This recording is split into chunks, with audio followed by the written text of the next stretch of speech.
Hi, we have a new chapter of Akane-Banashi. This one is called Koguma's Rakugo, and I am so excited with that title. A, because I really want to see Koguma's Rakugo, and it looks like it'll be a prominent focus in this chapter. And B, because it sets up a precedent of having chapters that are just called somebody's Rakugo. I think there may have already been one.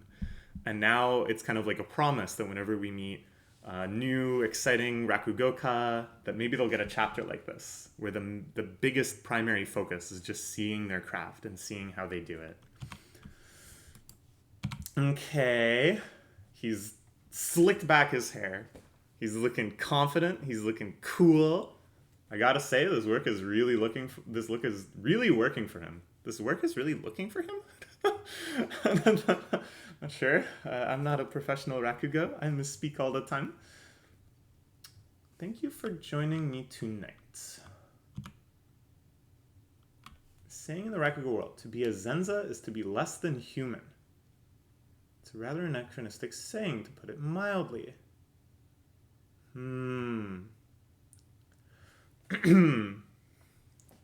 So Zenza, that's the top ranking Rakugo, I guess? Because the Rakugoka that goes through all of the school and is now able to be like a headliner.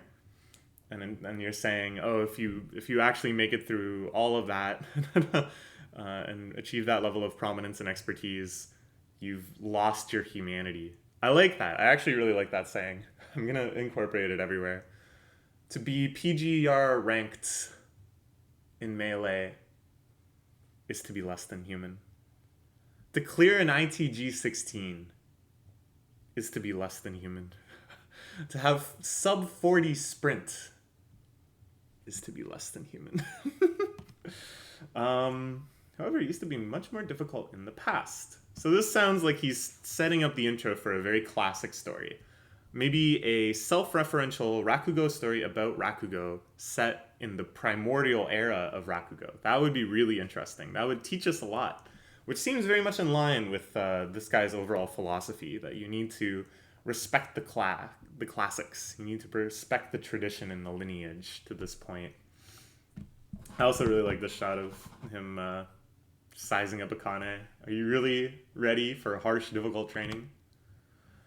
Back in the Edo period, there was a Rakugoka named Karaku Senshote. He's known as the earliest professional Rakugoka. Ah. Foxes of Imado. Surosuke, a Zenza apprentice of Karaku Senshote, we are told of an incident that illustrates Raku lifestyle and customs at the time and how hard the training was. He chose this story because of what he said to you. Ani-san is trying to teach us something here. Cool! Just like I hoped. I love how when they show back in the Edo period and stuff of old Japan, they do that kind of art style that was popular from the wall scrolls and stuff of that era. The really like heavy angular brush strokes and stuff, almost like a calligraphy drawing style. Really neat. And I love the narrative boxes. I love how they retain the actual kanji used for the title because it has such pretty brush strokes and stuff. I love the little fans framing the narrative boxes. This is phenomenal. This is just great. I really can't get over how much I love this series. And Oda loves it too. Oda, a living god of manga, creator of One Piece, the most popular manga of all time, gave a shout out to Akane-Banashi on his Twitter. Or his Twitter? Maybe it was in the opening remarks to Weekly Shonen Jump.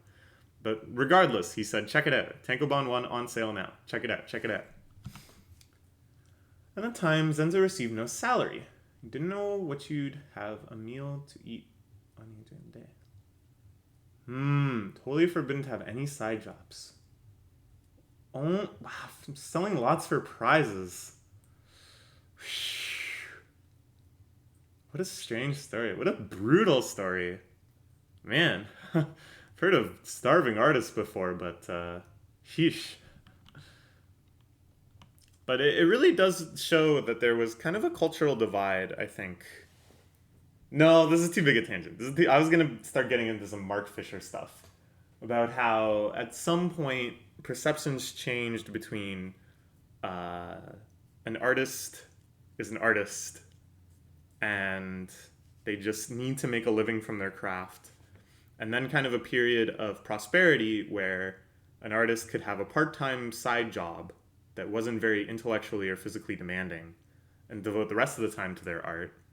But now, in the era of the gig economy and it becoming standard to have multiple minimum wage part-time jobs, the day job is a day and night job and a 24/7 job. And we've returned, we haven't even returned to anything. Now we've just created a society where the vast majority of people do not have the physical or mental bandwidths or the time or the resources to have an artistic hobby. It's great. I love being alive right now. Anyways, if you want to know more about that, you should read the author Mark Fisher. I don't even know where to start with the recommendations, but anyways, he's a very insightful person. Normally in Rakugo, the story moves via the conversations between characters, but this story is told entirely through narration. Compared to most Rakugo, there aren't a lot of laughs to be had from back and forth wordplay, but it's very satisfying to listen to. This is so good.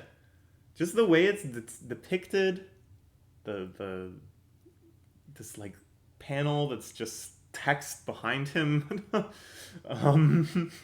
the studious face of the audience instead of cackling with laughter, they're just, The art of education. I never knew Rakugo could entertain in this way. I have to do a lot of research, I bet. It's not unique to this story, though. This is thorough research on every story he performs. He returns the historical backgrounds, the daily customs of the period, and the details of the settings. Probably due to his nature. He's always been a pessimist. Can't go up there and perform unless he's covered all the angles first. This is good. I like the idea that he does it because he's a pessimist. He over-prepares because he doesn't have just raw faith in his abilities. That's an interesting character, and it contrasts with a lot of the other big personalities we've been seeing that are just like, yeah, I'm a genius. Or like, yeah, I worked so hard. He actually is just calculating. I am going to account for everything. Why you don't study your stories more? So good. So good. I love this panel. The background with all of these books labeled. I'm assuming these are all different Rakugo stories. This it's hard to read. I see one here that's like Jibun Hachi food something.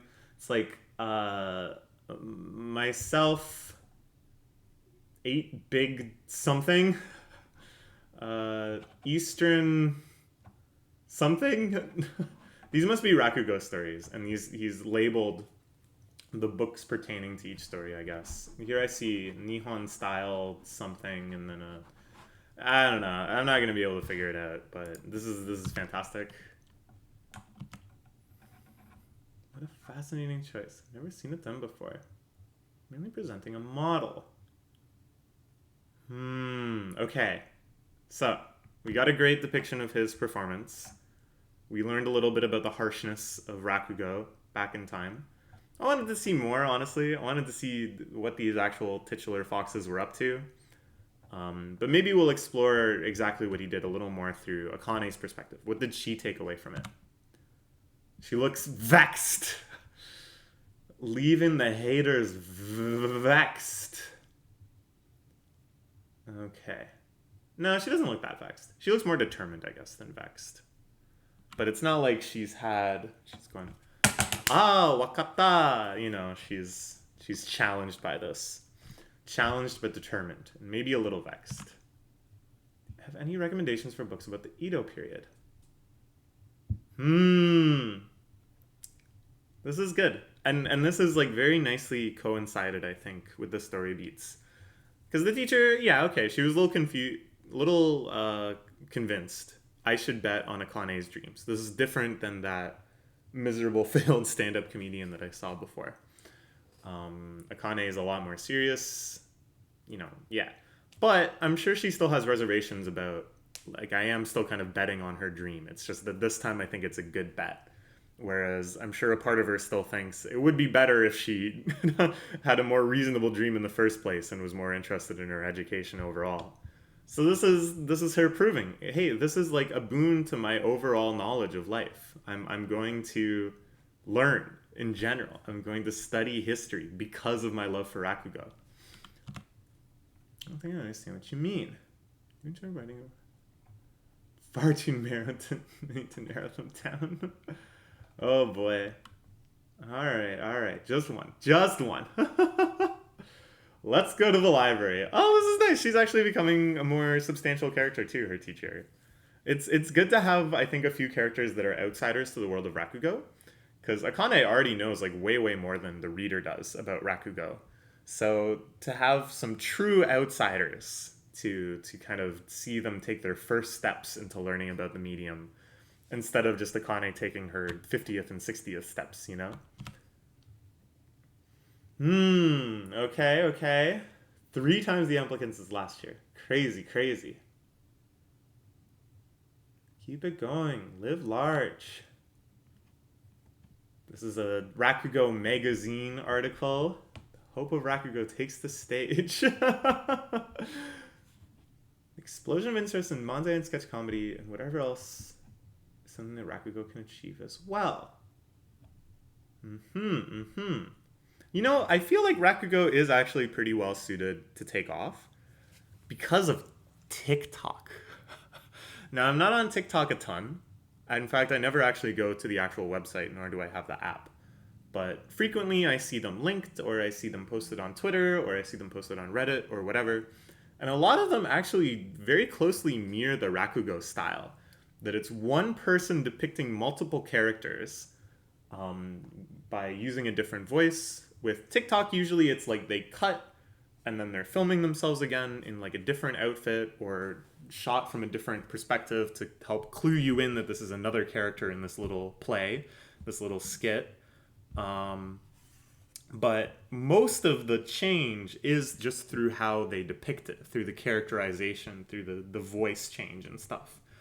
And in that sense, it really is similar to Rakugo. And it's usually kind of a plot line that almost seems similar to Rakugo too. Just something with a little subversion of expectation, a little joke thrown in. Something where, the comedy comes from misunderstanding, leading to some sort of revelation. I think the world is primed for a more substantial version of this in Rakugo. Am I crazy? I don't know. Maybe I'm crazy.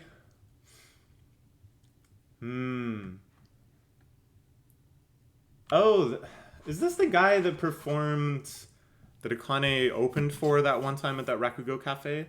I don't think so. I think that was a different guy. I think this is like a new character. I also like that we get to see the judges here.